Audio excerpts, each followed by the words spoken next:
Our next speaker is hailed from Washington, D.C. area. I hope I got that right. I'm going off memory. First half of his adult life, he was a pastor. Had a church, did that, loved it. And then he transitioned to real estate. He, in 2010, was struggling. Anybody struggle in 2010? Like USA, we all struggled. It was in the middle of the downturn. He did too. It's Christmas. Remember I said the Gove spent Christmas at the 99-cent store? That was 2010. You know what he did to buy Christmas presents for his family? He went down and donated his blood for $300.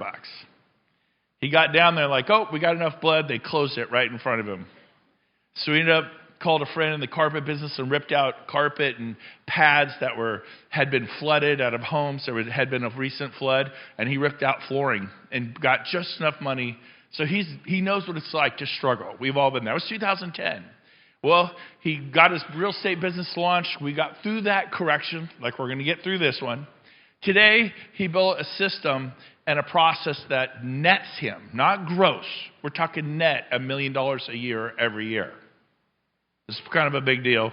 And so he's got a wife and 6 beautiful kids, second grade to sophomore in college. And so he's just an incredible person. Help me welcome from Fairfax, Virginia, Chris Craddock, everybody. Give him a hand.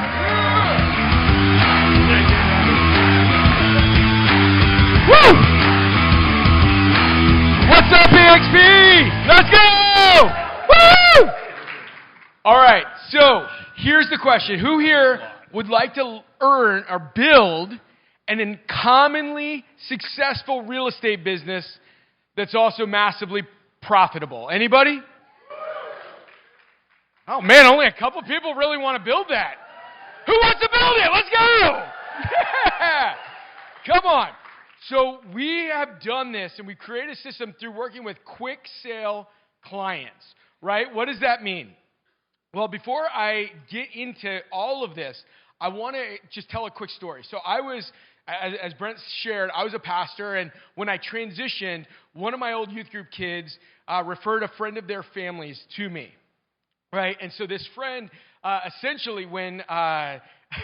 it was just nutty. Like he lived in California. He wanted to sell his house here in Virginia. Well, not here, but in Virginia. And I talked to him, and I said, hey, you know, what do you want for it? And he's like, well, what would it sell on the market for? I said about $400,000. He's like, I've had 2 contractors come through. They flaked on me. Anybody have flaky contractors ever? Yeah, exactly. So he said, they flaked on me, and so these folks have come through, and I just want to sell it. What would you buy it for? And I'm like, no. Like, if it's selling on the market for $400,000, I'd have to buy it for under $3,000. Let's just put it on the market, right? And he's like, no, done. 3, like under 3, sold. And I was like, I don't know what I want to do about this. And so I didn't want my friend to feel like I was like scamming his friend or anything. So I was like, look, I'll do it, but I need to write a letter that says, like, I begged you to not sell it to me and put it on the market. And he said, okay, I'll sign whatever. He's like, this is what I want to do. So it opened my eyes to the fact that just like people that trade in their car to dealerships that know they could sell their house or sell their car for more money on Craigslist, prefer convenience and prefer certainty. There's a lot of people out there that do that. And so what happened was, I recognized that when I was early in my real estate career, and we did about 40 million, like very early on. That next year we're like, we're going to do 80 million. And I worked so hard. I made every call I could. And what do you think I did that next year? 43 million, right? And I'm telling you, I was distraught. That's a good number, right? There's nothing wrong with it, but I had a goal of 80, and I was just distraught because I'm like, I can't make any more calls. I can't work any more hours. I don't know how to do any more work. And that's when a mentor of mine said, okay, what you've got to do is find relationships or channels that will bring you, instead of one relationship, brings you 5, 10, 50 relationships, right? And so that's when we came across this idea of what the quick sale client is, right? And we're going to explain who they are on the next slide and then how to find them on the slide after that. But I'm telling you, here is the key. If you can go after buyer clients all you want, But you've got one exit strategy. They either buy or they get lost in your CRM, right? That's it. If you have a CRM, you should. But the whole idea is this. With these seller clients that are looking for a quick sale, just like my friend James's friend, you've got a number of exit strategies. And you get the opportunity to build wealth. And the way I define wealth is when your money works harder than you work. Anybody want to be there? Absolutely. So the biggest problem with real estate agents is they don't buy their own product. So, with that said, the first thing that we should always do when we look at any property is consider what a cash offer to buy and hold would look like, right? So, when you find these folks, that one lead can give you a cash offer that you can buy and hold. And if you don't know what a cost segregation is as a real estate agent, write that down and check it out later. It'll save you tens of thousands of dollars, and you need to know that. Second, you can do something that we call, it's called ethical wholesaling, right? The client wants a guaranteed number on their house. You can give that, and you can do something on the other side of it. As long as they know what's going on, and as long as they know what you're doing, you can make a much bigger spread on a deal where the client knows what's going on. There's also something called a novation where an investment company partners with us. This is stuff that is a little bit more in depth than we can talk about right now, but I'll give you my email address and we'll share our game plan, including some of the people that are the best coaches in the world at this. I'm happy to share and introduce you to those folks as well. So I'll give you my email at the end. The next thing is a regular listing, but not just a regular listing. So we had a client that inherited a property, right? She called, and my agent was meeting with her, and she said, I want $430 for this property, right? Open Door had offered us $565 for the property, or said, this is the offer. We told the client, we said, what do you want? She said, I want $430. And so my agent called me and said, hey, can I charge like a 19% commission? And I felt a little weird about it at first. And I was like, okay, can we do this? So I called my broker and I was like, hey, Esther, what's the deal? Is a 19% commission okay? She's like, if the seller knows about it, there's no difference between 1, 3, 6, 19. Like, it's just a commission that the seller's willing to pay. And so at that point, the seller knew everything. She was perfectly happy to go forward with it. And we had a 19% commission. So it was one of those things where, some people may feel weird about it, but this is what the seller wanted. She knew everything about it. There was no, like side hustle, like whatever. She knew that. And she was totally happy with it, which I never would have believed that if I didn't deal with my friend James's friend from California early in my career. But then I began to see that is the case. And all of us that have traded in cars know that that's the case. And then the last one is just a regular standard listing, right?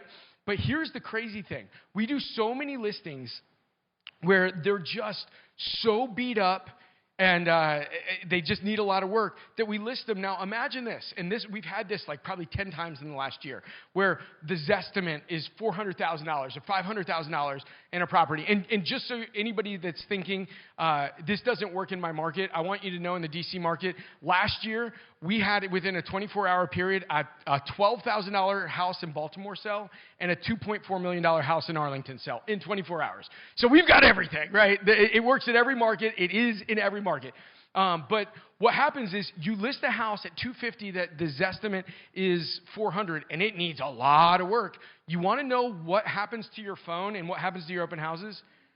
Your phone rings off the hook, right? And it goes crazy. You pick up so many buyer clients from it. Your open houses, and I'll tell this story in just a minute, your open houses are just flooded with people, right? You pick up massive amount of buyer clients from it. So this one seller lead, the quick sell seller lead, provides you a whole buyer pipeline as well as many opportunities on that same lead to help them get where they want to go.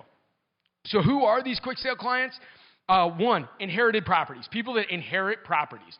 These are people that need to oftentimes want to get rid of the property and they want no hassle. Picture the family with like 6 siblings and nobody wants to put in the money, fix up the house. They just want it done, right? Inherited properties. 2, privacy concerns, right? Think the hoarder, right? These are the people that on the front of the house, it looks great, and I've been in so many of these houses, it's crazy. You walk in the door, and I mean, literally, you're you're trying to like squeeze through, and a lot of you guys have been in those before, right? But they don't want their neighbors to know about it. They don't want these pictures on the MLS. They just want privacy. They want it done. They want to trade in their car, right? And just remember, like so many agents are like, oh, but you could sell it, you could do all these. You don't go to the dealership to trade in your car to have the dealer say, hey, I can't give you cash for your car, but I can list it on Auto Trader for you. I can list it on Cars.com for you. You don't want that, right? You want certainty, and that's what these people are looking for. Next. Dilapidated houses. So many people, they just see their houses so jacked up that they don't want to put it on the MLS, whereas most of the time we know that you could put a dog turd on the MLS, and if you price it right, you're going to get 6 offers, right? So the whole thing is, like, you see these properties that are just jacked up, and they just, maybe they want a quick offer, or maybe if they'll put it on the MLS, you just go through your decision tree to figure out a way to solve their problems. And that's what we're doing. We're tailor-making solutions to what these people's problems are, right? And what I've always taught my team is the people that solve the most problems are the ones that make the most money, right? So that's what we're doing. We're solving problems for people. Next, the anti-commission people. This one is the one that makes me laugh. And it's always the same guy as well. It's the guy that like spends like 24 hours a day watching the History Channel. And don't get me wrong, I love my World War II documentaries, all right? Like, I love them. But these are the guys that he probably cuts his own hair. Like, he is the guy that, like, legitimately, they will sell their house for 15% under market in order to save whatever commission he's saving to the agent. Anybody ever been there? Anybody? Yeah, you've seen these guys before. It's so crazy. You're like, you'll make more money if you let me represent you. No, I want to. It's some weird control issues, right? And I guess we've all got them, right? but that's how theirs manifest. And then the last one is the time-sensitive people, right? The pre-foreclosures, the people with auction dates out there. Maybe they're getting a new job and they've got to move immediately, or the ones that are up for, like they've got divorce, and a lot of times you see the divorced couples, they wait until the last minute, especially if one of them has the right to sell. They wait till the last minute because they just don't want to deal with that last chapter in that book, and then all of a sudden they're like, I've got to have this sold in the next week, and you're like, well, couldn't you call me like 3 months ago? But you see that, and then like health, new baby, all the other pieces on that front. So, with that said, if anybody wants to, we're happy to share, again, all the coaches from wholesaling, Novation, like all these things that if you don't understand how they work or whatever, I'm friends with some of the top coaches in the world that teach this. I'm happy to put you in touch with some of those folks. But we also have our playbook, right? And so here's what we do to find these folks. Right? Because everybody's like, okay, that's great that they're out there, but how do I find them? And I promise you, your market has tons of them, right? You may not think it, but you do. So we have data providers that can literally provide you names, emails, phone numbers of these folks, right? And you can go after them through a lot of different things. Email, calling, text, make sure you're TCPA compliant, direct mail, door knocking, all of these other things that you can do to go after these folks and get in front of them, right? The people that work the hardest make the most money. You get in front of people, you get lucky, right? The more people you talk to, the more money you make. So that's the whole thing there. The second thing is you can buy seller leads. There's plenty of lead sources out there that sell seller leads. Kind of think Zillow for seller leads. They're super expensive, but oftentimes you can dispute bad ones. Like if it's an agent or a wholesaler or they don't pick up, you can't get in touch with them, you can dispute the bad ones. But they're super, super expensive, and a lot of them are really, really terrible. So if you write us, we'll be happy to share with you who we use. And I'm sure there's some that are great that we don't use, but a lot of them are terrible, and they won't refund the money even though they promise they will. So you got to get, again, everything in life is getting in business with the right people, right? Pay-per-click seller campaigns, right? We see this over and over again. Commissions Inc., Boomtown, all of these other seller campaigns where you're buying these pay-per-click buyer leads. Well, the buyer leads, they're great if you get them under contract with 19% interest, right? Or whatever the interest rate is today.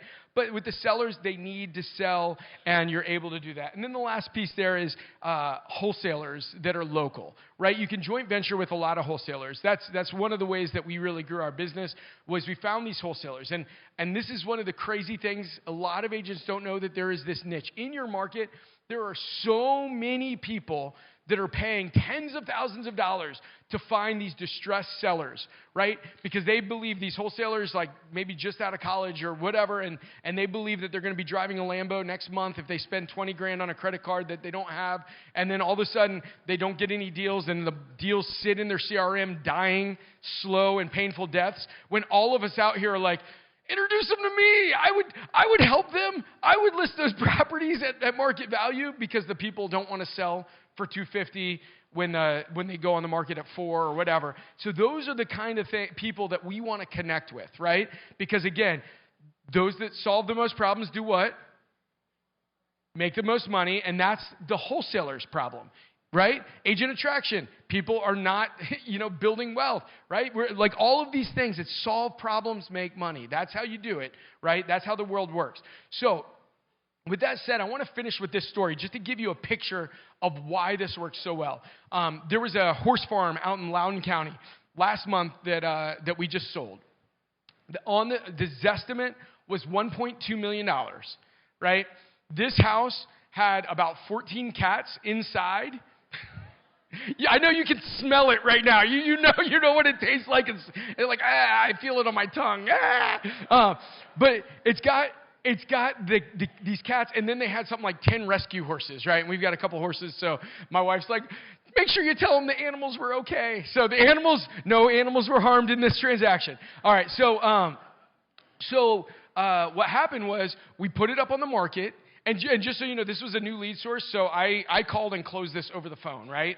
And that's the way it was done, because I wanted to make sure the lead source was good. So I never even saw the property. My agents went out there and did that. And then we had an open house. My agent went out there to the open house. She walked in. She called my sales manager almost in tears. She's like, and she was a brand new agent, and this was my bad. We should have talked to her ahead of time about it. But she called her sales manager, and she was like, this house is so bad. I can't go inside. My eyes water when I go inside. This was we got to cancel the open house. And Kari called me, the sales manager called me, and I called Chessie, and I was just like, hey, listen, this is going to be the best open house you've ever had. We're on the market for under $900,000 for a house that's fixed up worth 1.2. I promise you it's going to be great. There were over 50 people that came to that open house. She picked up 2 buyer clients that she was able to close, right? And we ended up selling that house. So the seller was so happy about it. It was too late. I thought about it this morning. I should have gotten the 5-star review they wrote for us on Google. Seller loved it. My agent, she picked up 2 clients on it, and the new buyer got a house that they were able to fix up with their own sweat equity that they would not have been able to afford if they did not buy that house. I'm telling you guys, you can build a massively profitable business if you look towards these quick sell sellers, and you can change your life. Go kill it.